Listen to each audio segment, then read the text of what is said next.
Չարենցի անվան գրականության եւ արվեստի թանգարանի նախասրահից սկսած Սիրանույշի մեծադրիկ լուսանկարով զարդարված վարագույրն արվեստասերներին հրավիրում եմ յուրահատուկ ցուցադրության, որն իրականացվել է Թեքտեղ հետազոտական թատրոնի հետ գործակցությամբ եւ լի է բացահայտումներով։ Թափանցիկ վարագույրի հետևում Սիրանույշ խորագրով նոր ցուցադրությամբ թանգարանը սկսում է միջոցառումների մի նոր շարք նվիրված այն մեծանուն հայուհիներին, որոնց արխիվները պահվում են Գաթում։ Առաջինն այդ շարքում մեծ արտիստուհին ու խիզախ հայուհին է, հայ բեմի մեծ տիկին, լեգենդար դերասանուհի Սիրանույշը։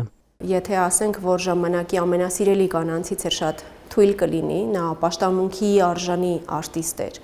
որին մեծ արել են եւ որի մասին հիացական խոսքեր են գրել, արտահայտվել ժամանակի բոլոր մեծերը։ Այս մասին է վկայում Մարտիրոս Սարյանի վրձնած Սիրանույշը, այս մասին է վկայում Փափազյանի գողացած մատանին, առարկայական շատ հետաքրքիր փաստեր, որոնք տեղ են գտել գրականության եւ արվեստի թանգարանի մշտական ցուցադրության մեջ, այսինքն Սիրանույշը մշտապես կարևորված ու արժևորված է թանգարանում, իսկ այս ցուցադրության միջոցով նրա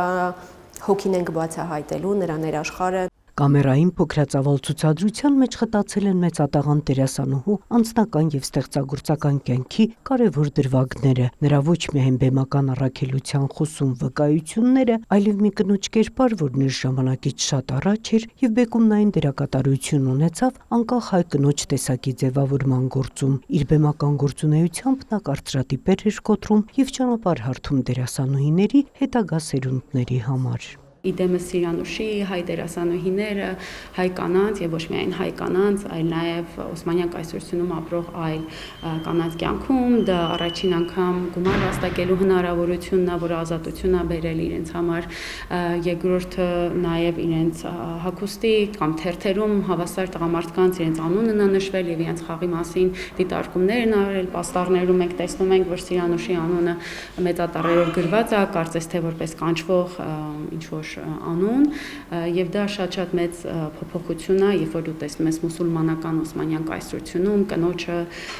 նման հեղափոխական դերում։ Ցուցադրական հայեցակարգը ներառում է անձնական իրեր, նամակներ, ազդագրեր, եզակի լուսանկարներ եւ արժեքավոր վավերագրեր։ Առանձին հատվածով ներկայացվում է նրա փառքի ճանապարհը։ Եզակի ցուցանմուշ է նաեւ Համլետի դերակատարման հանդերձանքից մնացած վերջին մասունքը՝ Համլետի գլխարկը։ Ցուցադրված նամակների շարքում է նաև դստերն ուղված նամակի բնօրինակը եւ իհարկե ժամանակի հայտնի հայ դերասանուհիների անունների հիշատակումը, որոնք Սիրանույշի օրինակով խիզախել են բեմ բարձրանալ եւ պաշտպանել իրենց արտիստական արժանապատվությունը։ 19-րդ դարի դերասանուհիները այդպես հեշտ չէր, դերասանական ճանապարհը անցնել, որովհետև հուշեր կան, որ մեծատունները ճակերտավոր ինչպես այն ժամանակ էր ընդունված ասել, իրենց տուն նույնիսկ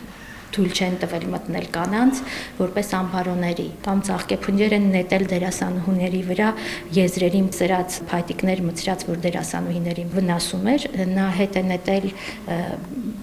հանդիսասրահ եւ խնդրել է, որ շնորհքով նվիրեն։ Եվ ցուցադրության առանցքում է Սիրանույշի վերջին նամակը, որում մեծ դերասանուհին ափսոսում է միայն այն բանի համար, որ իր հետ մահանալու է նաեւ իր բեմական արվեստը։ Նունե Ալեքսանյան, Հովհաննես Քյուրքչյան, լուրեր։